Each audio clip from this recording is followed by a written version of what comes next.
Hey guys, welcome to another edition of Meta Report. I'm your host Deathy, and today we're going to talk about what's most meta on the new map, how the new map affected the overall meta and the way that the game is played, as well as which heroes are strong, what builds you should use on them, etc. Let's get started. So I like to start by looking at win rates and talking about the heroes a little bit. So I don't think that win rates are everything, right? I think that sometimes there are heroes that are good whose win rates are not very high, and sometimes there are heroes that are bad whose win rates are higher, etc., etc. So I'm looking at win rates in the last 7 days, all regions combined, Ascendant plus, because I believe that below Ascendant, a lot of the win rates are, amplified through skill issues, or like some win rates are just kind of weird just because people are not as good at the game or don't understand it as well. And so I think that this is the best data set that we have to work with about what's actually happening. So we're going to start from the bottom of the hero pool and look at the lowest win rate heroes and try to explain some of them and see if some of these are logical or not. One thing I do want to say is that Ascendant Plus in general is like actually a fairly small sample size. So as you can see, like a lot of these are just a few hundred games in the last 7 days, right? So it's not the biggest sample size. So the data is not necessarily 100% correct, but we'll see how it plays out. So Viscous at the complete bottom of the win rate. I don't believe that Viscous is bad. I think that this is mostly a pilot issue. Viscous has become kind of a lot harder to play on the new map, but his rotation speed is still very, very fast if you know how to do the movement text with him and you know how to do the jump text, etc. And so I think that this is largely just the fact that people are not very good at him on the new map yet. His kit is still incredibly powerful, but he doesn't do nearly as much damage as some other heroes, and he doesn't offer as much utility as some other heroes. He's a little bit of a jack of all trades in that situation, where Cube is like the best ability in the game, but it's not enough to carry his win rate. Shiv, however, I believe that Shiv's win rate is actually representative of where he sits right now. I think he's pretty bad. He's got some fighting power, yes, but his lack of mobility, as well as the fact that the map is so big now, the map is not actually bigger, but moving around it is a little bit harder, has really, really hurt Shiv. Also removing solo lanes. Shiv was much better in solo than he is in duo. He's still a fine duo laner, but he's definitely worse. So for all these factors, Shiv is worse. The only situation in which Shiv is good is if you are allowed to farm the jungle for a decent period of time. You can show up to fights and still be very strong, but overall the hero is not very good. Infernus, to me, I think on Infernus there's a little bit of a skill issue in the sense that people haven't like optimized the way to play him yet. I think that the hero is actually decently strong on paper, but in practice it just doesn't quite feel that way. And so I guess we'll see how that's developed in the future, right? But his win rate did like stay about the same. His win rate was already quite low, and I think he was a fine hero before. And so I think he's just like a little bit of an off-meta pick that can work against certain compositions. For example, he has anti-heal baked into his kit, as well as anti-spirit damage. Haze, I know Spirit Haze has been making waves, but overall her win rate's still quite bad. The reason behind that is I think that she's actually really, really good in pubs.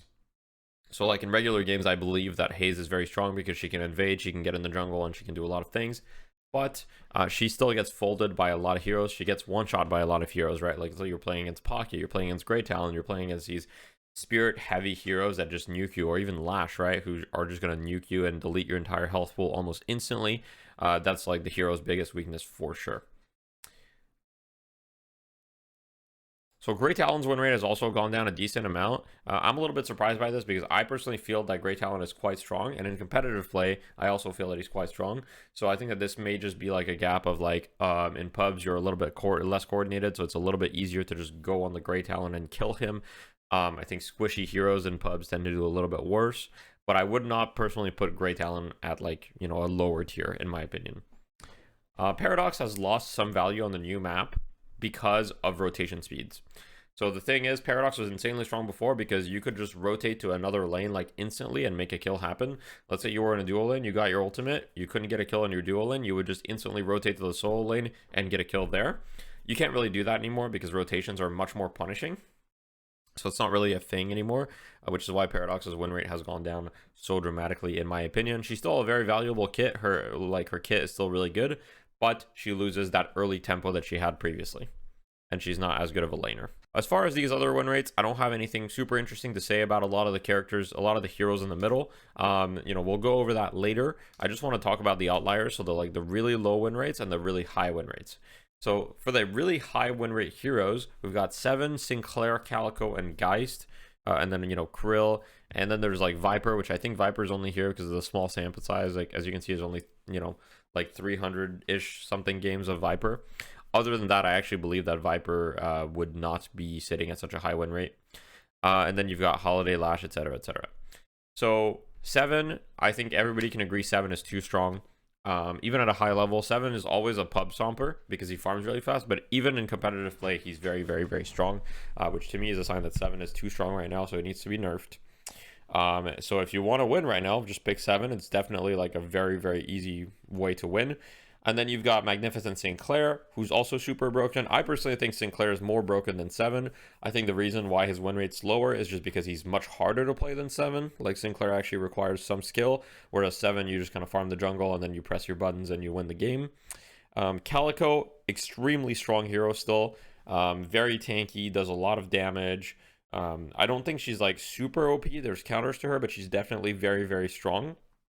And then Geist is still strong. This one I'm a little bit surprised about because her mobility is really quite bad. Like, her mobility is quite a downside as a character, but she's still extremely strong in fights. She's an extremely strong laner. Like, I think laning is more important than before, so having a strong laner is definitely going to make a hero just stronger in general. And then Holiday, I think, is personally still broken. I think her win rate doesn't actually suggest that. Once again, very small sample size, right? There's not a huge difference in the win rates. I think if we were to go to Phantom Plus, we would probably see, looks like Holiday actually goes down in Phantom Plus, which surprises me a little bit. In my opinion, in competitive play, she's completely broken in the hands of the right player. And so you have to keep that in mind. I think that she's, you know, very, very strong and needs to be nerfed, in my opinion. And then you've got Lash sitting right above 50%, 50.77. I think Lash is balanced. I think he's very strong on the new map. I know that a lot of people might think it's cope because I play a lot of Lash, right? Which is true. I think he's extremely strong, but I think that there is counterplay to him, and compared to other heroes, he doesn't offer as much burst as they do, and also his laning stage is weaker. So there's a couple things. Anyway, let's move into the general meta changes. The first meta change I want to talk about is this slot machine, the Sinner Sacrifice right here. So the Sinner Sacrifice, aka vaults, people call them vaults or slot machines or, you know, things like that. They influenced the game very, very significantly because they were buffed to include to get 3 golden statues if you hit the timing, right? So I'm going to do it on camera here. Hopefully I don't mess it up. But essentially, so as the lights go, if you charge your punch and you hit it as the lights hit the end, you get 3 golden statue buffs. So you see I got ammo, CDR, and fire rate right there, right? So that's part of the reason why they're so broken right now, is they're extremely, extremely valuable. So a lot of the game is played around that. The game is much more like a MOBA than it was previously. So let's say that you're in the mid lane and you won your lane, you took this tower. Well, previously you would have looked to gank other lanes, which you can still look to do. But now, one thing that you'll really look to do is you'll look to steal their vaults. So you'll come here, you'll take this, right? You'll really want to steal that. And then you'll also want to try to steal the one on the right side, which let me show you that in a sec, but it's the one that's right in this area right here. And then you're going to want to steal this jungle, so you've got a lot of camps to steal here. And so the game has become a lot more mobile-like, and it has become a lot more about incremental advantages. So getting some small advantages here and there, right? So you win lane, you're going to look to steal their jungle, steal their vaults, maybe have a person gank. But the biggest thing is you're going to look to also defend your tower because you don't want them to get a flex slot, right? So defending your tower is very important. Beforehand, a lot of the time you couldn't defend your tower, but now towers are a little bit easier to defend because there's less of them, and also that they're a little bit tankier since there is less of them. The second meta change I want to talk about is walkers. So if you look at this walker right here, it's going to look at me in a sec. Walkers are very, very difficult to push. And so the geometry around them hasn't changed too much in the side lanes. It's changed a little bit. But the main reason why they're difficult to push is because they are tankier than before. And on top of that, there's only 3 lanes, which means that there are less opportunities to push these walkers right here, right? Because there's less threats to deal with on the map in general. This means that forcing walkers early generally tends to be a bad thing, because if you have a lead and you force walkers early, you're very likely to die at the walker, and if you die at the walker, you're going to give them comeback souls, and if you give them comeback souls, well, you know, you're kind of throwing away your lead, because it's very easy to defend walkers in general, which means that you shouldn't force walkers early on. You should only go for walkers when you have a significant advantage, whether that be you gain kills on them, or you're so far up in souls that it doesn't matter if they try to defend it.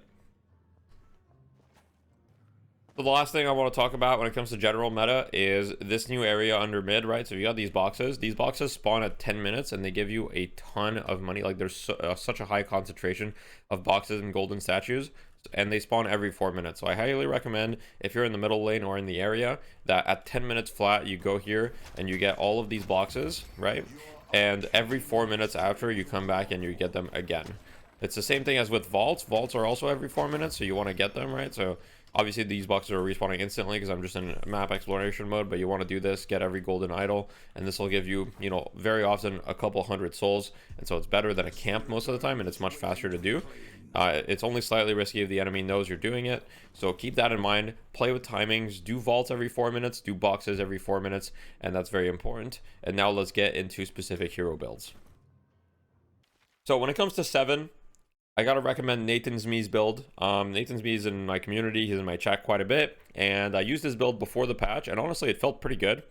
There's not a lot of changes I would make to this build. I mean, there's a lot of items that are in situational, right? So you kind of have to make your own decisions, but the beginning you can pretty much follow left to right, and then after you can pretty much follow it left to right as well, roughly, and it'll work out for you. 7 is such a strong hero right now, so I would highly recommend that you try this type of build. The build is centered around your power surge and being able to farm due to cold front and monster rounds and items like that. And so I'd highly recommend that you try this build.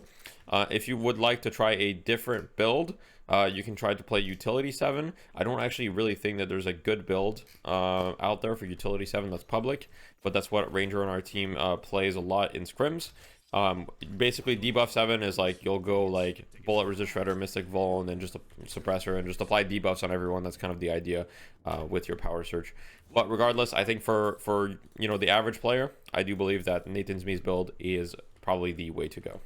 Let's talk about Lash a little bit. So obviously I love Lash. I'm a Lash main. I didn't get to play Lash for a while because I was playing solo lane for my team, but now I'm in dual lane, so I get to play Lash. And the build that I've been playing is Deathy's Slam Lash. So you guys can feel free to check it out. Obviously the build IDs will be in the description as always. There's a couple things that I've changed, so actually let me edit that right now. Ammo scav is not really that good anymore, so you go extra spirit. But in general, you can pretty much follow this from left to right roughly most games, and get away with it. The idea is basically you just are super mobile with superior stamina, you max your slam, and you go for slams using the geometry. I would highly recommend that if you play this build, that you understand how to corner boost. So a corner boost looks like this. So you drop on a surface like this, and then you do a little wall jump at a specific timing, and then you go super high. There are YouTube videos teaching you how to corner boost, so this will not be that. Feel free to look it up, but I would highly recommend that you know how to do that, because it's fairly important to know how to do on Lash in order to get max value from your slam in situations where you can just corner boost and get high and then slam. So let's talk about Sinclair for a little bit. I've been using this Sinclair build, which is called Wewkaaa copy of Obikym.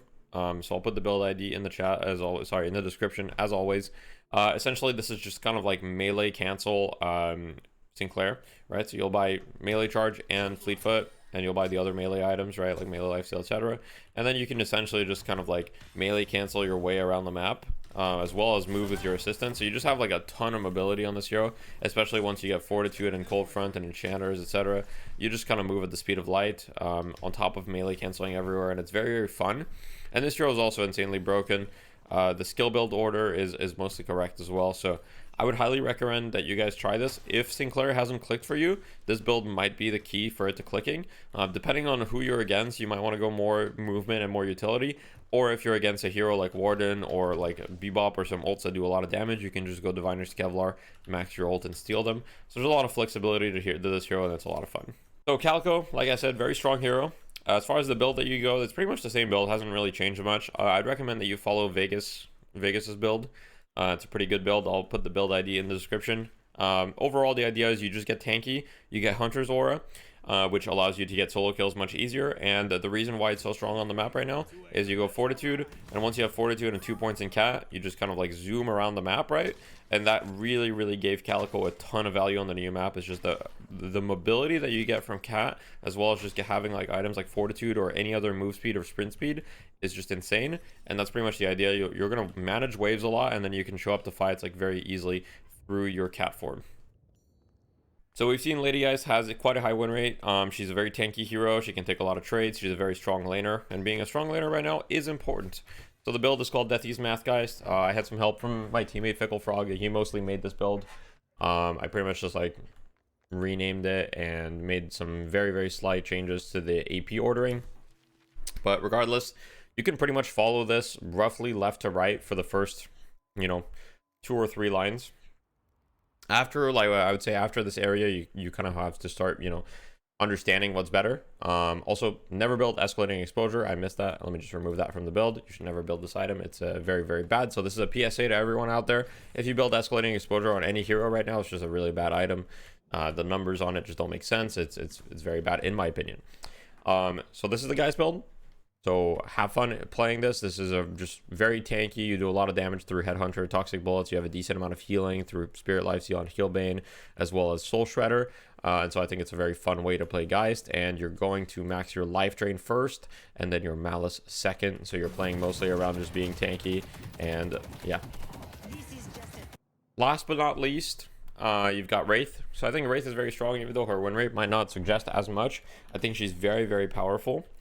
In the right hands, and so I'd recommend you guys try to play with me build. I'll put the build ID in the description as always, but essentially this build is fairly standard, right? There's a couple things that might be slightly controversial, like some people don't like intensifying mag and they might prefer burst fire instead, so you can opt for that. But I'd say that most of the build is pretty standard, right?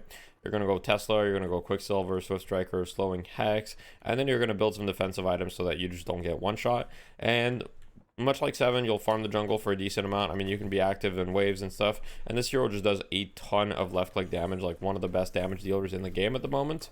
And so I would highly recommend that you guys try her, and if you don't like her, then there's alternatives, but she's very strong even if her win rate doesn't suggest as much. All right, so that's pretty much it for me. Thank you guys for watching. If you guys would like to see other things, I'm going to make more videos about how to play the new map. I couldn't really fit this all into a meta report, so I just wanted to get this video out there today to give you guys an idea of kind of what's strong at the moment, if you didn't know. But I'm going to be making more videos throughout the week about how to play the new map better, certain, techs. I'm going to make like a tech video because there's a lot of like movement tech or other things that people either haven't discovered or aren't popularly documented. And so I'm going to put that out there as well. And so look forward to seeing those new videos. And if you like the content, don't forget to subscribe. I hope you guys have a wonderful day, and I'll see you next time.